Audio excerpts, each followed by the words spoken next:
ಕೋರ್ತೀನಿ ವಿದ್ಯಾರ್ಥಿಗಳೇ, ಇವತ್ತು ದ್ವಿತೀಯ PUC ಕನ್ನಡದ ಎರಡನೆಯ ಕಾವ್ಯ ಭಾಗದಲ್ಲಿರ್ತಕ್ಕಂಥ ಪದ್ಯ ವಚನಗಳಲ್ಲಿ ಎರಡರಲ್ಲಿತ್ತು ಉರಿಲಿಂಗ ಪೆದ್ದಿಯ ವಚನಗಳಲ್ಲಿರ್ತಕ್ಕಂಥ ಅಭ್ಯಾಸ ಪ್ರಶ್ನೋತ್ತರಗಳನ್ನು ನೋಡೋಣ.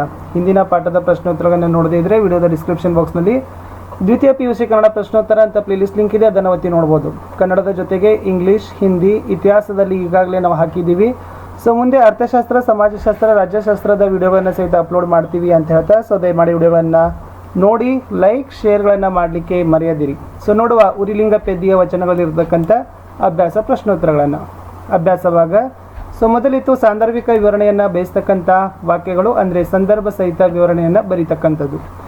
ಮೊದಲ ಪ್ರಶ್ನೆ, ಪುಷ್ಪವಿಲ್ಲದೆ ಪರಿಮಳವನ್ನರಿಯಬಹುದೇ ಅಂತ ಇದೆ. ಸಂದರ್ಭ ನೋಡುವ. ಪ್ರಸ್ತುತ ವಾಕ್ಯವನ್ನು ಸಾಹಿತ್ಯ ಸಂಪದ ಪಠ್ಯದ ವಚನಗಳು ಭಾಗದ ಉರಿಲಿಂಗ ಪೆದ್ದಿಯ ವಚನದಿಂದ ಆಯ್ದುಕೊಳ್ಳಲಾಗಿದೆ. ಲಿಂಗ ಮಹಿಮೆಯನ್ನು ವಿವರಿಸುವ ಸಂದರ್ಭದಲ್ಲಿ ಉರಿಲಿಂಗ ಪೆದ್ದಿ ಈ ಮಾತನ್ನು ಹೇಳುತ್ತಾನೆ. ವಿವರಣೆ.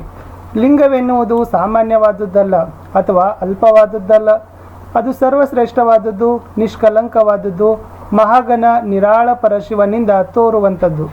ಇಂಥ ಲಿಂಗವನ್ನು ಕಾಣಬೇಕಾದರೆ ಸಕಲವೂ ಪರಿಶುದ್ಧವಾಗಿರಬೇಕು, ಶಿವಜ್ಞಾನವಿರಬೇಕು.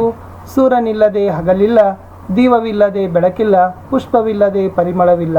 ಹಾಗೆಯೇ ಸಕಲವೂ ಪರಿಶುದ್ಧವಿಲ್ಲದೆ ನಿಷ್ಕಲವನ್ನು ಕಾಣಲಾಗದು, ಶಿವಜ್ಞಾನ ಎಲ್ಲದ ಲಿಂಗವನ್ನು ಪಡೆಯಲಾಗದು.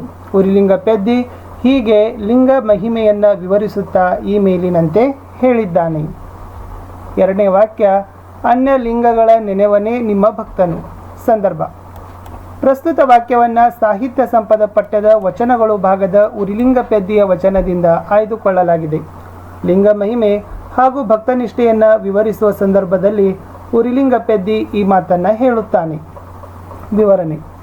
ಭಕ್ತನಿಗೆ ನಿಷ್ಠೆ ಅತ್ಯಗತ್ಯ ಎಂಬುದು ಉರಿಲಿಂಗ ಪೆದ್ದಿಯ ಗಟ್ಟಿ ನಿಲುವು. ಆತನ ಪ್ರಕಾರ ಭಕ್ತ ಶಿವಲಿಂಗವನ್ನಲ್ಲದೆ ಶಿವಲಿಂಗವನ್ನು ನೆನೆಯುವಂತಿಲ್ಲ. ನೆನೆದರೆ ಆತ ಅಪಚಾರಿ, ಆತನು ಲಿಂಗ ಪೂಜೆಯ ಅಪಚಾರಿ. ಅಂಥವನು ಶ್ರೇಷ್ಠ ಶಿವಭಕ್ತನಲ್ಲ, ಕೇವಲ ಡಾಂಬಿಕ ಭಕ್ತ. ಮಂಗಳಕರವಾದ ಶಿವಲಿಂಗ ಅಂಗದ ಮೇಲಿದ್ದ ಮೇಲೆ ಅನ್ಯಲಿಂಗವನ್ನು ನೆನೆಯುವುದು ಅಪಚಾರ. ಶಿವಭಕ್ತ ಅಂಥವನಲ್ಲ, ಆತ ಅಂಗದ ಮೇಲಿನ ಶಿವಲಿಂಗವನ್ನು ಮಾತ್ರ ನೆನೆಯುವಂಥವನು. ಇದನ್ನು ವಿವರಿಸುತ್ತಾ ಈ ಮೇಲಿನಂತೆ ಹೇಳುತ್ತಾನೆ ಉರಿಲಿಂಗ ಪೆದ್ದಿ.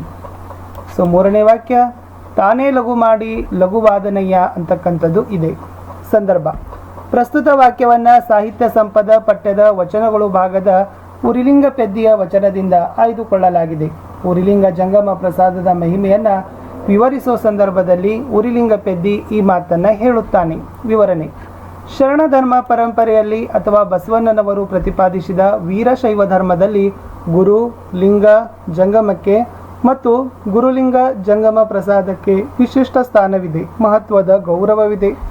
ಅಂತೆಯೇ ಶಿವಭಕ್ತನಾದವನು ಗುರುಲಿಂಗ ಜಂಗಮಕ್ಕೆ ಮತ್ತು ಪ್ರಸಾದಕ್ಕೆ ವಿಶೇಷ ಗೌರವವನ್ನು ಸಲ್ಲಿಸಬೇಕು. ಅವನು ಅಲ್ಪವನ್ನಾಗಿ ಕಾಣುವಂತಿಲ್ಲ. ಗುರು ಅಲ್ಪನಾದವನಲ್ಲ, ಶ್ರೇಷ್ಠನಾದವನು, ಪರಮಾತ್ಮ ಸ್ವರೂಪಿಯಾದವನು. ಆತ ಅಲ್ಪತನದಲ್ಲಿ ವರ್ತಿಸಿದರೆ ಶಿವಭಕ್ತಿಯೇ ತಪ್ಪುತ್ತದೆ. ಅಂಥ ಗುರುವನ್ನು ಭಕ್ತ ಶ್ರೇಷ್ಠನನ್ನಾಗಿಯೇ ಕಾಣಬೇಕು. ಲಿಂಗ ಜಂಗಮಕ್ಕೂ ಇದೇ ಶ್ರೇಷ್ಠತೆ ಸಲ್ಲಬೇಕು, ಪ್ರಸಾದಕ್ಕೂ ಇದೇ ಶ್ರೇಷ್ಠತೆ ಸಲ್ಲಬೇಕು. ಅಂದಾಗ ಮಾತ್ರ ಭಕ್ತನಾಗಬಲ್ಲ ಎನ್ನುವುದು ಉರಿಲಿಂಗ ಪೆದ್ದಿಯ ವಿಚಾರ. ಇದನ್ನಾತ ವಿವರಿಸುತ್ತಾ ಈ ಮೇಲಿನಂತೆ ಹೇಳುತ್ತಾನೆ.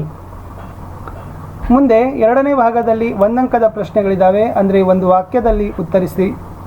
ಮೊದಲ ಪ್ರಶ್ನೆ, ಉರಿಲಿಂಗ ಪೆದ್ದಿಯ ವಚನಗಳ ಅಂಕಿತ ಯಾವುದು? ಉತ್ತರ, ಉರಿಲಿಂಗ ಪೆದ್ದಿಯ ವಚನಗಳ ಅಂಕಿತ ಉರಿಲಿಂಗ ಪೆದ್ದಿ ಪ್ರಿಯ ವಿಶ್ವೇಶ್ವರ. ಎರಡನೇ ಪ್ರಶ್ನೆ, ಯಾವುದರಿಂದ ಪರಿಮಳವನ್ನು ಅರಿಯಬಹುದು? ಪುಷ್ಪದಿಂದ ಪರಿಮಳವನ್ನು ಅರಿಯಬಹುದು. ಪ್ರಶ್ನೆ 3, ಯಾರು ಅನ್ಯಲಿಂಗವನ್ನು ನೆನೆಯುವುದಿಲ್ಲ? ಉತ್ತರ, ಉರಿಲಿಂಗ ಪೆದ್ದಿಯ ಭಕ್ತ ಅಥವಾ ಶಿವಭಕ್ತ ಅನ್ಯಲಿಂಗವನ್ನು ನೆನೆಯುವುದಿಲ್ಲ. ಪ್ರಶ್ನೆ 4, ಗುರು ಹೇಗೆ ವರ್ತಿಸಬಾರದು? ಉತ್ತರ, ಗುರು ಲಘುವರ್ತನದಲ್ಲಿ ಅಥವಾ ಅಲ್ಪತನದಲ್ಲಿ ವರ್ತಿಸಬಾರದು. ಮುಖ್ಯ ಪ್ರಶ್ನೆ 3 2 ಅಂಕಗಳ ಪ್ರಶ್ನೆಗಳು, ಅಂದರೆ 2-3 ವಾಕ್ಯಗಳಲ್ಲಿ ಉತ್ತರಗಳನ್ನು ಬರೀಬೇಕು. ಮೊದಲ ಪ್ರಶ್ನೆ, ಸೂರ್ಯ ಮತ್ತು ದೀಪಗಳಿಂದಾಗುವ ಉಪಯೋಗಗಳಾವುವು? ಉತ್ತರ, ಸೂರ್ಯನಿಂದ ಹಗಲಾಗುತ್ತದೆ, ದೀಪದಿಂದ ಬೆಳಗಾಗುತ್ತದೆ. ಪ್ರಶ್ನೆ 2, ಯಾರು ಮನೆಯನ್ನು ತಿರಿಯನು? ಕರೆಯುವುದಕ್ಕವನು ಅರಸದವನು ಯಾರು? ಉತ್ತರ, ಪುರುಷ ಗ್ರಹದಲ್ಲಿರುವವನು ಮನೆಯನ್ನು ತಿರಿಯದವನು, ತೊರೆಯಲ್ಲಿದ್ದವನು ಕೆರೆಯ ಉದಕವನ್ನು ಅರಸದವನು.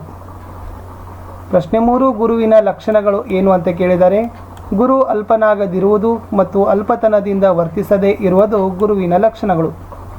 4 ಅಂಕದ ಪ್ರಶ್ನೆಗಳು, ಅಂದರೆ 5-6 ವಾಕ್ಯಗಳಲ್ಲಿ ಉತ್ತರಗಳನ್ನು ಬರೀಬೇಕು. ಮೊದಲ ಪ್ರಶ್ನೆ, ಮಂಗಳಲಿಂಗದ ಮಹತ್ವವನ್ನು ಹೇಗೆ ವಿವರಿಸಲಾಗಿದೆ?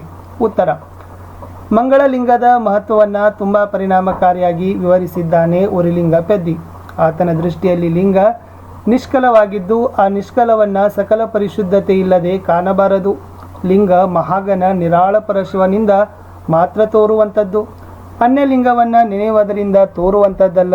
ಒಟ್ಟಾರೆ ಲಿಂಗ ಪರಮಾತ್ಮ ಸ್ವರೂಪಿಯಾದದ್ದು ಎಂದು ಲಿಂಗದ ಮಹತ್ವವನ್ನು ವಿವರಿಸಲಾಗಿದೆ. 2ನೇ ಪ್ರಶ್ನೆ, ಗುರು ಲಘುವರ್ತನದಲ್ಲಿ ವರ್ತಿಸಬಾರದೇಕೆ? ಉತ್ತರ: ಗುರು ಅಲ್ಪನಾದವನಲ್ಲ, ಆತ ಸರ್ವಶ್ರೇಷ್ಠನಾದವನು, ಪರಮಾತ್ಮ ಸ್ವರೂಪಿಯಾದವನು. ಗುರು ಅಲ್ಪನಾಗಿದ್ದು ಅಲ್ಪತನದಲ್ಲಿ ವರ್ತಿಸಿದರೆ ಆಚಾರವಾಗದು, ಅಂದರೆ ಶಿವಭಕ್ತಿಯೇ ತಪ್ಪಿ ಹೋಗುತ್ತದೆ. ಆದ್ದರಿಂದ ಗುರು ಲಘುತನದಲ್ಲಿ ವರ್ತಿಸಬಾರದು. ಮುಂದಿನ ಪ್ರಶ್ನೆ, ಉರಿಲಿಂಗ ಪೆದ್ದಿಯ ವಚನಗಳಲ್ಲಿನ ಆಶಯವೇನು? ಉತ್ತರ: ಲಿಂಗ ಮಹಿಮೆ, ಭಕ್ತಿನಿಷ್ಠೆ, ಗುರುಲಿಂಗ ಜಂಗಮ ಮಹತಿ, ಗುರುಲಿಂಗ ಜಂಗಮ ಪ್ರಸಾದದ ಮಹತ್ವ, ಪರಮಾತ್ಮ ಪಾರಮ್ಯ ಇದನ್ನು ಒತ್ತಿ ಹೇಳುವುದು ಉರಿಲಿಂಗ ಪೆದ್ದಿಯ ವಚನಗಳಲ್ಲಿನ ಮುಖ್ಯ ಆಶಯ ಆಗಿದೆ. ಭಾಷಾಭ್ಯಾಸ, ಇವುಗಳ ನಾನಾರ್ಥಗಳನ್ನು ಬರೆಯಿರಿ. ತ್ವರೆ, ನೆನೆ, ಲಘು, ಗುರು. ಉತ್ತರ: ತೊರೆದು ಏನಾಗ್ತದ ಅಂತಂದರೆ ನದಿ ಆಗ್ತದ, ಹಳ್ಳ ಆಗ್ತದ, ಕೊಳ್ಳ, ತೀವ್ರತೆ, ವೇಗ. ನೆನೆ, ಜ್ಞಾಪಿಸು, ನೆನಪಿಸು, ಮನಸ್ಸಿನಲ್ಲಿಡು, ಸ್ಮರಣೆ. ಲಘು, ಅಲ್ಪ, ಸಣ್ಣತನ, ಹೀನತನ, ನೀಚತನ. ಗುರು, ದೊಡ್ಡ ವ್ಯಕ್ತಿ, ಗೌರವವುಳ್ಳ ವ್ಯಕ್ತಿ, ಆಚಾರ್ಯ ಅಂತಲೂ ಕೂಡ ಕರಿತೀವಿ. ಇನ್ನು ನಾನಾರ್ಥಕಗಳನ್ನು ಬರಿಬೇಕಾಗಿತ್ತು. ಸೂರ, ದೀಪ, ಪುಷ್ಪಗ್ರಹ. ಸೂರ್ಯ ಅಂತಂದರೆ ಬೆಳಕು, ಹಗಲು, ರವಿ, ಆದಿತ್ಯ. ದೀಪ, ದೀಪ, ಬೆಳಕು, ಜ್ಞಾನ, ಕಾಂತಿ. ಪುಷ್ಪ, ಹೂವು, ಅರಳಿದುದು, ವಿಕಾಸ, ಅರಳು. ಗ್ರಹ, ಮನೆ, ವಾಸಸ್ಥಳ. 3ನೇದು, ಕಾಣಬಾರದು, ಆಗದಾಗದು. ಈ ನಿಷೇಧಾರ್ಥಕಗಳನ್ನು ಗಮನಿಸಿರಿ. ಉತ್ತರ: ಬಾರದು, ಆಗದು ಇವು ನಿಷೇಧವನ್ನು ಅಥವಾ ಕ್ರಿಯೆ ನಡೆಯದಿರುವುದನ್ನು ಸೂಚಿಸುವ ಪದಗಳು ಅಥವಾ ಪ್ರತ್ಯಯಗಳು. ಇಲ್ಲಿ ಕಾನು ಎಂಬಂಥ ಕ್ರಿಯೆಗೆ ಬಾರದು ಎಂಬ ನಿಷೇಧಾರ್ಥಕ ಪದ ಸೇರಿ ಕಾಣಬಾರದು ಎಂಬಂದಾಗಿದೆ. ಅಂದರೆ ಇದು ನೋಡುವ ಕ್ರಿಯೆ ನಡೆಯುವುದನ್ನು ಸೂಚಿಸುತ್ತದೆ. ಹಾಗೆ ಆಗದಾಗದು ಎಂಬ ಪದ ಸಹಿತ ನಿಷೇಧಾರ್ಥಕ ಪದವಾಗಿದ್ದು ಇದು ಸಹಿತ ಕ್ರಿಯೆಯ ನಿಲ್ಲಿಸುವಿಕೆಯನ್ನು ಹೇಳುತ್ತದೆ ಅಂತ ಇತ್ತು. ಇಷ್ಟು ವಿದ್ಯಾರ್ಥಿಗಳೇ ಉರಿಲಿಂಗ ಪೆದ್ದಿಯ ವಚನಗಳಲ್ಲಿರ್ತಕ್ಕಂಥ ಒಂದು ಅಭ್ಯಾಸ ಪ್ರಶ್ನೋತ್ತರಗಳ ಮತ್ತು ಭಾಷಾಭ್ಯಾಸ ಚಟುವಟಿಕೆಗಳ ಬಗ್ಗೆ ಹೇಳಿದ್ದೀನಿ. ಮತ್ತೆ ನಾನು ಮುಂದಿನ